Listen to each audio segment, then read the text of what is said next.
अभी आपने कहा कि एडमिशन की रेशियो बढ़ रही है, पहले की निस्बत बढ़ रही है, तो हमने ये विजिट किया कि कॉलेज की कैपेसिटी थोड़ी कम नहीं हो जाएगी, बच्चों की तादाद ज़्यादा होगी, तो फिर आप बच्चे कहाँ लेके जाएंगे? बस यही एक मेजर इशू है। आप यकीन जाने, हमारे एडिशनल सेक्रेटरी आजम साहब आए थे, मीटिंग थी प्रिंसिपल्स की, तो उन्होंने कहा कि आपके कॉलेज में कोई इशू है इसका एनरोलमेंट का। मैं कहा सर नहीं, एनरोलमेंट का हमारे कॉलेज में कोई इशू नहीं, अल्हम्दुलिल्लाह शुरू दिन से अब तक। हमारे कॉलेज का मेजर इशू यह है कि यहाँ बिल्डिंग कम है। आप देखिए सिर्फ कितने कमरे हैं, 6 कमरे हैं टोटल कॉलेज में और 4 लैब्स हैं। जी देखिए अब इन और एक भाई आपको चौकीदार का रूम नजर आएगा। हमारा ये वाला ग्राउंड फुल था और कॉलेज के पास था टोटल। फिर पता नहीं किस तरह से, और आपको मैं नक्शा भी प्रोवाइड कर सकती हूँ, हमारा ये वाला जो ग्राउंड है ये फुल कॉलेज के पास था।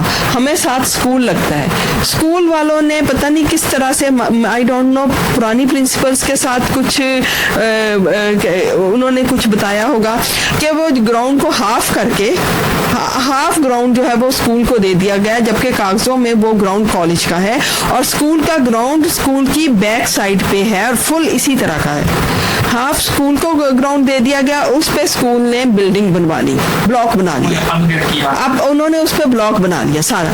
अगर वो हमारे पास होता तो हम ना ब्लॉक बनवा लेते। तो हम तो यही चाहते हैं कि हमारा, अब जाहिर है वो बच्चे तो सबके साझे हैं, वो स्कूल भी है, बच्चों की हेल्प हो रही है, कोई हमें इस बात में, जाहिर है हम नहीं इतराज कर सकते, वो बच्चे स्कूल के बाद हमारे ही कॉलेज आते हैं। तो क्या ही बेहतर हो जाए कि हमारे कॉलेज के साथ रेलवे कॉलोनी लगती है, और रेलवे कॉलोनी के आप देखें, अगर विजिट करें तो हमारी बैक साइड के साथ ज़ियाउल्लाह शाह साहब आए थे, गवर्नर साहब आए थे, उनको हमने दिखाया, गवर्नर पंजाब कि ये इसके साथ ये देखें दीवार है, इसके पीछे ये थोड़ा सा ग्राउंड है, ग्राउंड के बाद रेलवे के वो क्वार्टर्स हैं जो कि फारिग पड़े होते हैं। अगर थोड़ा सा हमें जगह थोड़ी सी दे दी जाए कि एक ब्लॉक हमारा बन जाए, हमारी ये दीवार जो रेलवे कॉलोनी का वो थोड़ी सी बैक साइड को एक्सटेंड हो जाए रेलवे की मदद से, उनके हेल्प के जज्बे के तहत, क्योंकि यह वैसे भी ये जो हमारा कॉलेज है ये 100 ईयर की लीज पे है ना रेलवे से, तो अगर थोड़ी सी जमीन को और दे देंगे, हम एक और ब्लॉक बना लेंगे जिसपे हम ये बढ़ते हुए बच्चों के, आप देखें पिछले साल अब 383 फर्स्ट ईयर थी, 385, तो ये सेकेंड ईयर में गई ना, और अब इस साल 400 प्लस फर्स्ट ईयर आएगी। इसके बाद हमने इस साल कंप्यूटर साइंस से ADP में स्टार्ट किया है, तो बच्चे हमें पूरी उम्मीद आएंगे। तो फिर इतनी तादाद को हम 6 कमरों 4 लैब्स में कहाँ बिठाएं? अच्छा, एक आखिरी सवाल करते हैं, उसके बाद इख्तिताम की जानिब जाएंगे।